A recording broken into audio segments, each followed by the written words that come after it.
জামাত শিবির করতে হলে আপনার 11টা ফেক আইডি থাকতে হবে, মিনিমাম 11টা ফেক আইডি থাকতে হবে। জামাত শিবির করতে হলে মিথ্যা প্রপাগান্ডা চালানো শিখতে হবে। জামাত শিবির করতে হলে আপনার মিথ্যা বলা শিখতে হবে। বিএনপি অপ্রতিরোধ্য একটা দল, এই দলকে থামানোর জন্য বিভিন্নভাবে ষড়যন্ত্রে লিপ্ত রয়েছে বিভিন্ন গ্রুপ, যারা মব সৃষ্টি করে বিএনপির নেতাকর্মীদেরকে মনোবল ভেঙে দিতে চায় এবং মানুষকে সাধারণ মানুষের ভাবে ভুলভাবে ব্যাখ্যায়িত করতে চায় এবং ভুল বোঝানোর চেষ্টা করে আর কি। সেটার কারণে আমি মনে করি যে বেসিক্যালি জামাত শিবির আর এই যে নতুন একটা দল হয়েছে, কি যেন একটা দল এনসিপি, এরকম আমাদের একটা পোর্টালের নাম আছে এনসিপি, যে ওই যে বিভিন্ন সময় প্রচার দল এক্সওয়াইজেড, এরকম আমাদের মানে অঙ্গ সংগঠনও না, এগুলা অনেক পরের একটা দল আর কি।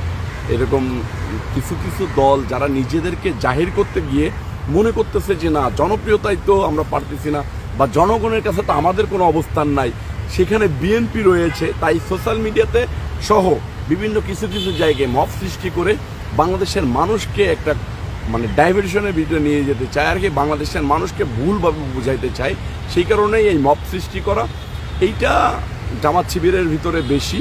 আপনি দেখছেন যে মানে সোশ্যাল মিডিয়াতে দেখা যায় যে জামাত শিবির করতে হলে আপনার 11টা ফেক আইডি থাকতে হবে, মিনিমাম 11টা ফেক আইডি থাকতে হবে।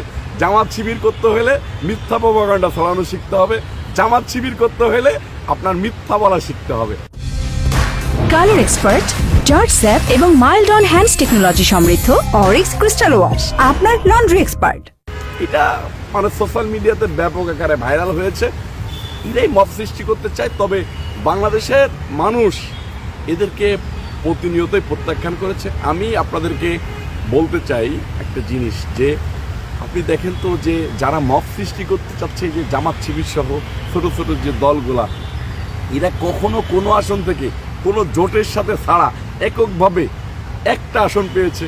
বাংলাদেশে অনেক রাজনৈতিক দল রয়েছে, তারা তাদের মতো করে ক্যান্ডিডেট দেবে, আমরা আমাদের মতো করে ক্যান্ডিডেট দেব। আমাদের প্রতিপক্ষ কে হলো না হলো আমরা সেটা নিয়ে মাথা ঘামাই না।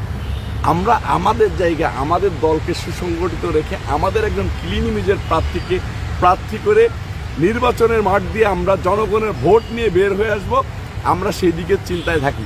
তবে দেখবেন যে এই যে যারা প্রতিপক্ষ আমাদেরকে ভাবতে চায়, তারা 2 দিন পর সুর করে আমাদের জোটে এসে ভিড়ে একটা 2টা 5টা 10টা আসন নিয়ে এমপি হওয়ার চেষ্টা করবে। এটাই স্বাভাবিক। বিএনপি অন্যকে নিয়ে ভাবে না।